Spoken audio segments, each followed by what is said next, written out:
When I was a little boy, I had an imaginary friend. I called him Rex. He had the outward appearance of a tall yeti, full of dull, white fur and razor-sharp teeth and claws. We went everywhere together and were the best of friends. He first appeared to me when I was 8 years old. It was 3 a.m. and I awoke to get a bottle of water. It was completely dark in the house. Everyone else was asleep. I suddenly heard noises coming from the living room. "Hello?" I quietly said. Hello, Timmy. I was expecting you to be here. Walking ever so carefully from the kitchen to the living room, I gazed upon my new acquaintance standing within the moonlight, shining through the window. "Who are you? Where did you come from?" I've always been here, Timmy. With you. For some reason, I trusted him. I was just a little boy. Didn't know any better. It was supposed to be imaginary. "Are you here to hurt me?" I shakingly asked. No, Timmy. I would never hurt you. Looking back at it, there was something wrong with the way he said that. Just hadn't realized it. I took it as a good answer, like the young fool I was. "What's your name?" Call me Rex. That name stuck with me. We instantly became friends, and I would see him every day, emerging from my closet. That October, on a Tuesday night, we had a family game night. Even Rex joined us. Mom and Dad just didn't realize it. "Your turn, Rex." Mom and Dad glanced at each other with a worried look. "Who is Rex, honey?" Mom asked me. "Oh, he's my friend. He comes from my closet." Honey, what do you mean he comes from your closet?" "He's in there every day. We hang out all day and night. He never leaves me." Mom was even more concerned now. Maybe we can introduce Rex to a doctor, honey?" "Yeah, Rex loves to meet new people." 2 hours later, Mom tucked me into bed, her and Dad wishing me a good night. "Rex, are you there?" Yes, Timmy. I'm always here. "You want to play a game or something?" No, Timmy. You should get some rest. We've got a big day ahead of us tomorrow. "Okay. Good night, Rex." Good night, Timmy. I woke up the next morning and was met with silence and no Rex. He wasn't in my closet this morning. I walked out to the hallway. "Rex?" I shouted through the house.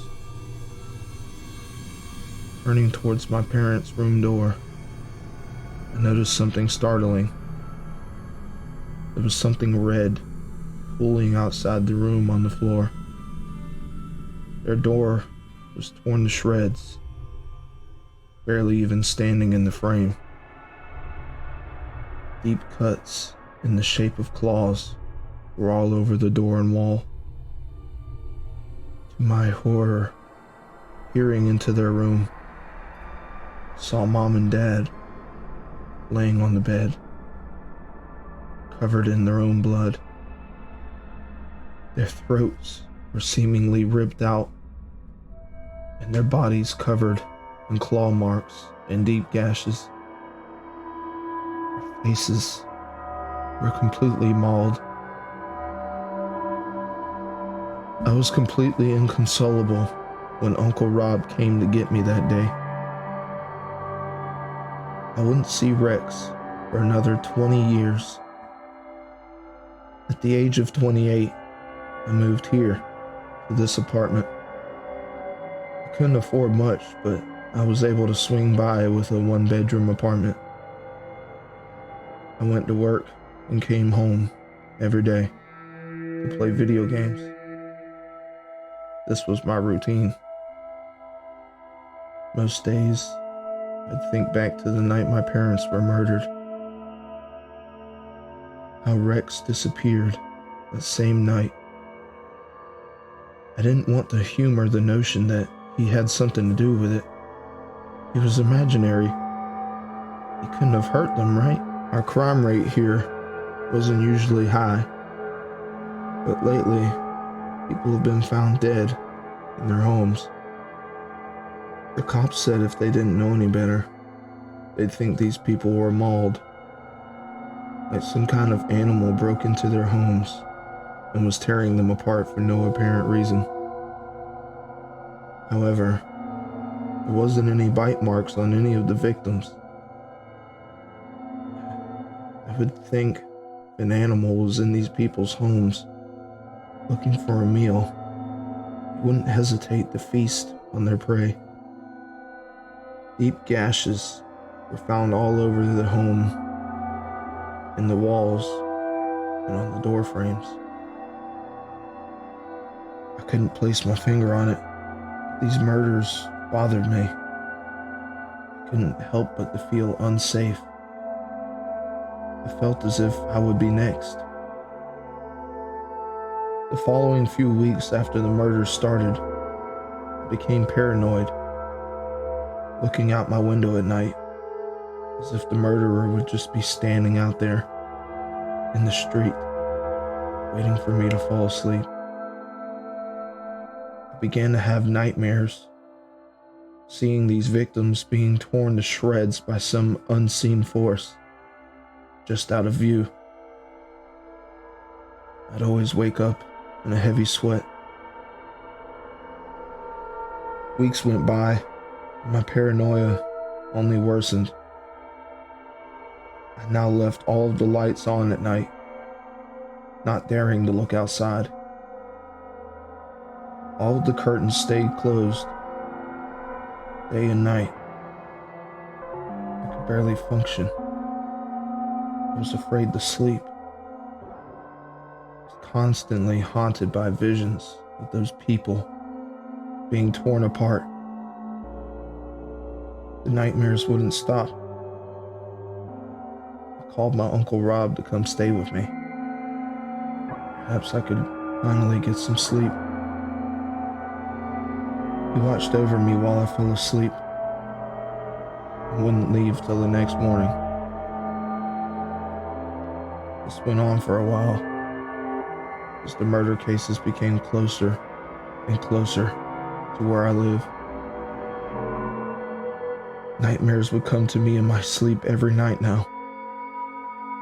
People were being slaughtered in my town by some unknown killer, and I was powerless to stop it. Coming home from work last night, I saw police cars and yellow tape surrounding my neighbor's house. Oh God, it's happening again. They're here. I quivered to myself. I quickly pulled out my cell phone and called Uncle Rob. Uncle Rob, you need to hurry. Whoa. What's going on? Whatever's happening has come to my street. My next door neighbor is dead. Okay, I need you to take a deep breath and calm down. Uncle Rob said. Can you do that for me? Yeah. Okay, hang tight. I'll be there soon. It was here within an hour, and we closed and locked all the doors and windows. I was curled up all night, anticipating the worst. It'll be okay, Tim. How would you know? Just trust me. Hours went by, and my anxiety was killing me on the inside. I tried laying down, but I couldn't sleep. I was terrified that I was going to be the next victim on the news. Tim, why don't you get some sleep? I promise you'll be safe. I'll watch over you. Okay, I'll try. Finally, hours later, I fell asleep. I awoke at 3 a.m.